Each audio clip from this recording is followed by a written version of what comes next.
महाराष्ट्र से लेकर झारखंड तक चुनाव आयोग सवालों में घिरा हुआ है। विपक्ष एक के बाद एक मुद्दे उठाकर चुनाव आयोग को घेर रहा है। यहां तक कि विपक्ष तो आरोप लगाता है कि बीजेपी सिर्फ चुनाव आयोग के सहारे ही जीत रही है, जबकि बीजेपी तो उपचुनाव तक जीतने का मादा नहीं रखती। खासकर हरियाणा चुनाव के नतीजों के बाद से चुनाव आयोग विपक्ष के निशाने पर आ गया है। ऐसे में विपक्ष की पूरी कोशिश है कि जो हरियाणा चुनाव में हुआ, यानी जो नतीजे बीजेपी के पक्ष में आ गए, जिसको लेकर चुनाव आयोग पर आरोप भी लगते हैं कि उसके सहारे से ही बीजेपी जीत पाई, वो सभी चीजें महाराष्ट्र और झारखंड में ना हो पाए।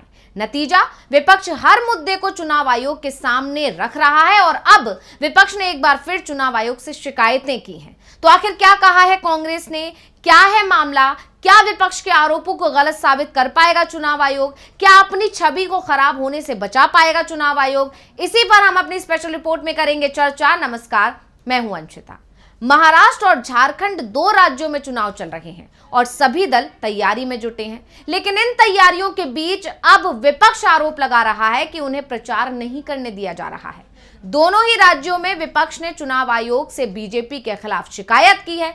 सबसे पहले बात झारखंड की करते हैं, क्योंकि वहां पहले चरण की वोटिंग 13 नवंबर को होनी है और अब पहले चरण के लिए चुनाव प्रचार थम चुका है। लेकिन प्रचार के आखिरी दिन झारखंड में उस समय बवाल मच गया जब जेएमएम नेता कल्पना सोरेन ने एक वीडियो जारी किया। दरअसल जेएमएम नेता कल्पना सोरेन को हेलीकॉप्टर से उड़ान भरने की इजाजत नहीं दी गई और इसका नतीजा ये रहा कि कल्पना सोरेन जहां रैली करने जाने वाली थी वहां पहुंच ही नहीं पाई।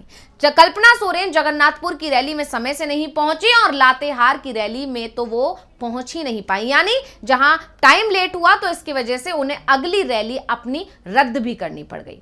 दरअसल झारखंड में कल्पना सोरेन की रैली में जो भीड़ उमड़ रही है उसके चलते बीजेपी परेशानी में घिरती हुई दिखाई दे रही है।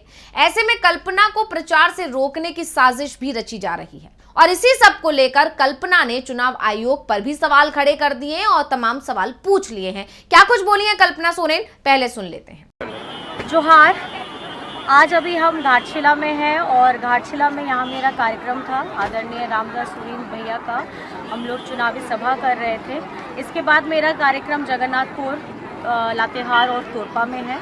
लेकिन अगर आप देखिए कि इस चुनाव के माहौल में भी केंद्र सरकार अपनी किस तरीके से कुनीतियाँ चालू रखी हुई हैं और हम लोगों को परमिशन नहीं दिया जा रहा है कि हम जगन्नाथपुर में जाकर के, लातेहार में जाकर के और हम अपना तोरपा में जाकर के अपनी चुनावी सभा को संबोधित कर पाएँ। अब ये झारखंड में जो चुनाव हो रहा है, एक तो समय से पहले ये लोग कराते हैं केंद्र सरकार, उसके बाद में ये 5 चरण का चुनाव 2 चरण में कराते हैं और आज जब पहले चरण का आखिरी दिन है, जब चुनाव में हम अपनी जीतोड़ पूरी मेहनत के साथ प्रचार में उतरे हैं, तो ये हमारे आगे के कार्यक्रमों को बाधित कर रहे हैं। मैं आप लोगों को बता देना चाहती हूँ, आप इस बार झारखंड में आपकी कोई भी कुनीतियाँ चालू नहीं रहेंगी और आप लोगों ने हमारे झारखंड में हमारे चुनाव को जो प्रभाव करने का काम किया है, इसका जवाब आपको जनता देने वाली है। अब झारखंड को कोई नहीं रोक सकता, महागठबंधन की सरकार को यहाँ झारखंड में आने से कोई नहीं रोक सकता।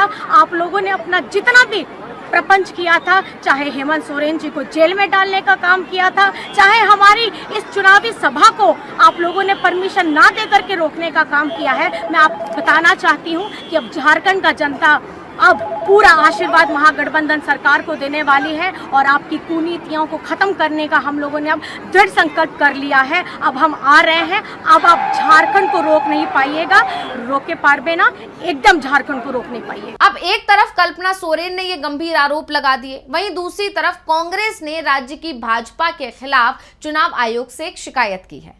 पार्टी ने इसमें अपनी शिकायत में झारखंड के मुख्यमंत्री हेमंत सोरेन, कांग्रेस के नेता राहुल गांधी और राष्ट्रीय जनता दल यानी राजद के नेता तेजस्वी यादव पर आधारित एक विज्ञापन पर आपत्ति जताई है। यानी जो बीजेपी की तरफ से एक विज्ञापन दिया गया है वो अब सवालों में घिर गया है, उस पर अब बीजेपी पर कांग्रेस हमलावर हो गई है और इस विज्ञापन को लेकर कांग्रेस ने आरोप लगाया कि इस विज्ञापन में इन नेताओं के खिलाफ बेबुनियाद आरोप लगाए गए हैं और उन्हें नकारात्मक तरीके से पेश किया गया है, जिसका मकसद झूठे प्रचार को फैलाना है।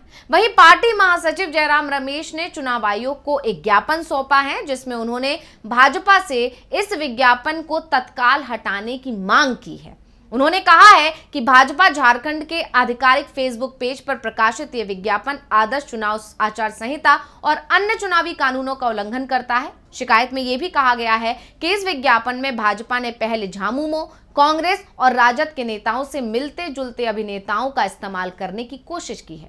नतीजतन विज्ञापन में झामुमो, कांग्रेस और राजद के नेताओं के खिलाफ कई झूठे आरोप लगाने की भी कोशिश की गई है। इस विज्ञापन में एक आरोप यह है कि ये नेता आदिवासी विरोधी हैं, जो अपने निजी एजेंडे को पूरा करने के लिए आदिवासी समर्थक होने की आड़ में एक साथ आ रहे हैं।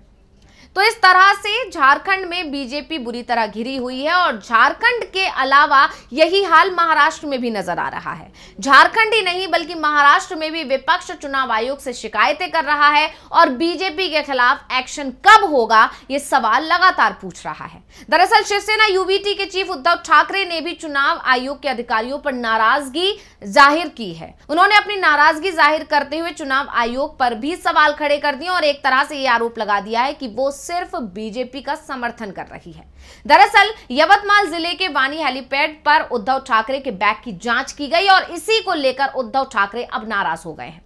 उद्धव ने जांच से तो नहीं रोका, लेकिन इस पूरी घटना का वीडियो रिकॉर्ड कर लिया। उद्धव ने अधिकारियों से यह भी कहा कि क्या उन्होंने CM Eknath Shinde, deputy CM Devendra Fadnavis और अजीत पवार के बैग की भी इसी तरह तलाशी ली है। क्या महाराष्ट्र में रैलियों के लिए दौरे के दौरान पीएम मोदी और अमित शाह के बैग की भी तलाशी हुई है? इस तरह से यानी कहा जा सकता है कि चुनाव आयोग तलाशी लेकर बुरा फंस गया है और अब उसके पास जवाब देते नहीं बन रहा है। सिर्फ यही नहीं, महाराष्ट्र कांग्रेस के प्रदेश अध्यक्ष नाना पटोले ने भी चुनाव आयोग को चिट्ठी लिख डाली है और इस चिट्ठी में नाना पटोले ने कहा है कि महाराष्ट्र सरकार की तरफ से संजय कुमार वर्मा को डीजीपी के पद पर सशर्त नियुक्त करने का जो कदम है वो संवैधानिक प्रावधानों, सुप्रीम कोर्ट के निर्देशों और स्थापित प्रशासनिक सिद्धांतों का घोर उल्लंघन है। नाना पटोले ने यह भी कहा है कि इसके कारण से पुलिस महानिदेशक को चुनाव के दौरान तटस्थ और निष्पक्ष रूप से काम करने में कठिनाइयों का सामना करना पड़ेगा।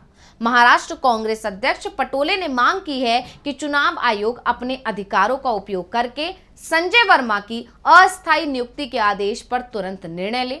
इंडिया गठबंधन चुनाव आयोग पर हमलावर दिखाई भी दे रहा है। यानी साफ तरह से कहा जाए तो महाराष्ट्र से लेकर झारखंड तक चुनाव आयोग सवालों में घिरा हुआ है। चुनाव आयोग पर लगातार ये आरोप लगते रहे हैं कि वो बीजेपी को समर्थन करता है, बीजेपी उसी की वजह से जीत पाती है और इस तरह के तमाम आरोपों पर खुलकर चुनाव आयोग भी कुछ जवाब नहीं दे पाता है, कोई प्रतिक्रिया नहीं दे पा रहा है। और इन सब के बीच जो ये तमाम मामले सामने आए हैं, जिससे ये साफ हो रहा है कि विपक्ष के नेताओं को अब चुनाव प्रचार भी नहीं करने दिया जा रहा है। तो इसको लेकर अब मामला चुनाव आयोग के पास पहुंच गया है। अब देखना होगा कि चुनाव आयोग इन मामलों में कोई एक्शन लेता भी है या नहीं। तो ये रिपोर्ट आपको कैसी लगी, हमें कमेंट करके अपनी राय जरूर दीजिएगा। इसी के साथ मुझे दीजिए इजाजत। देखते रहिए टीवी लाइव। नमस्कार।